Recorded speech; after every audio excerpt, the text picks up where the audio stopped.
my name's Emma, and I'm a huge book nerd.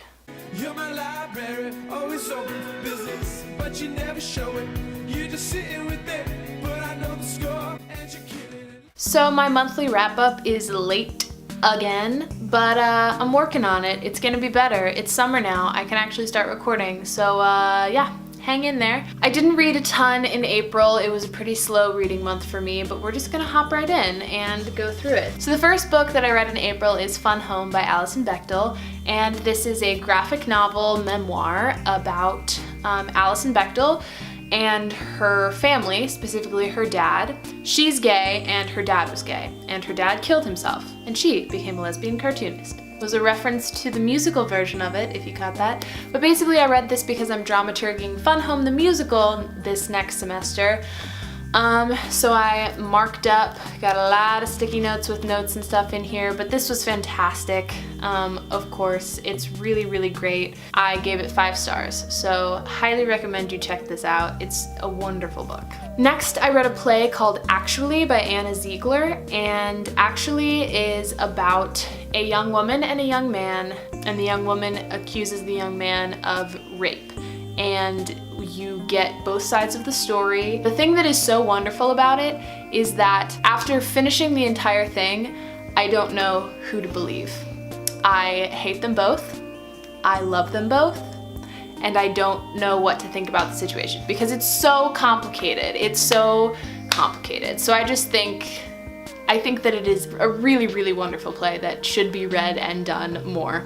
I also gave it 5 stars. Then I read the play Stage Door by Edna Ferber, and I read this because it's one of the plays that is happening next semester. I really like it. I think it's definitely dated. It's not the most feminist, but it's feminist for its time period, which I appreciate, and I love the huge number of female characters, and I think the story is fairly interesting, and I really like period plays.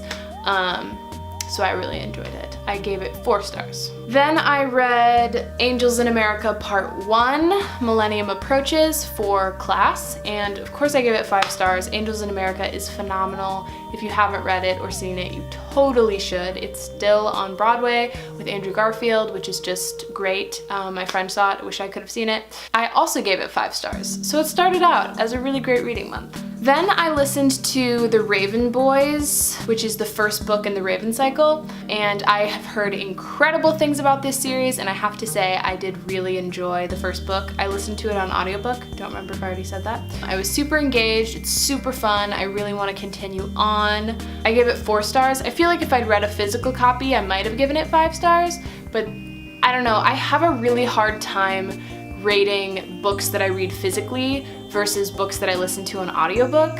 If you have that problem, let me know down in the comments. How do you compare them? Because I feel like to me, it's such a different experience to read it and to listen to it. Like they're both wonderful, but I feel like comparing between the two mediums is hard to do. So I don't know. I'd be interested to hear your thoughts. The next book that I read in April, and maybe my fave of the month, definitely the most fun of the month, was Behind Her Eyes by Sarah Pinborough, and this was just a whirlwind of a read, and I loved it. I was super engaged the whole time, so many twists and turns. I was just like, whoa, and whoa again, and like I thought I saw the ending coming, didn't see it coming.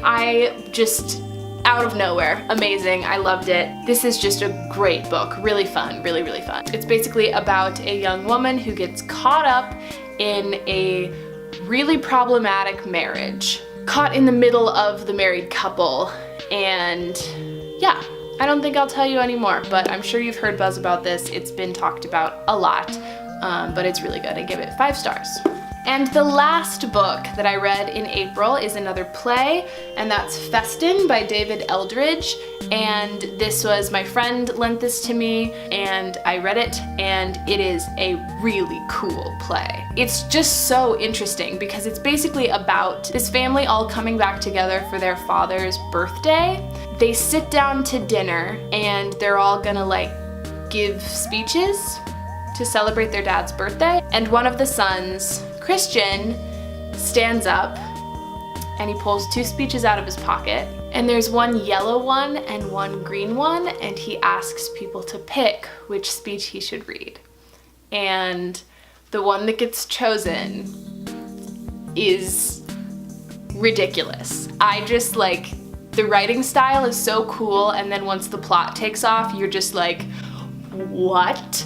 Where did this come from? And it's amazing. I really want to see it performed because it's a really weird style where like everything feels really low stakes, but then all of a sudden you realize that they're talking about something like insanely high stakes, and you're just like, I don't know how this would play out on stage. And oh, it's fascinating. It's just really fascinating. If you want to read like a weird, sad, hard-hitting play, read Festin. Thank you, Cooper, for putting this on my coffee table. And those are all of the books that I got to in April. That's kind of a slow reading month for me. I only read one actual like physical novel, and then a bunch of plays and an audiobook and a graphic novel. So like, it was rough for me, but maybe May will be a better month. Hasn't been super great so far reading wise, but that's okay. You know, I'm in a bit of a reading slump, but it's fine. What does it matter how many books I read a month? If you have read any of these books, or you have any like really exciting recommendations that I should pick up next that might boost my reading motivation, then like, let me know. I hope you've enjoyed this video, and I will see you in the next one. Thanks so much for watching. Bye! Mwah.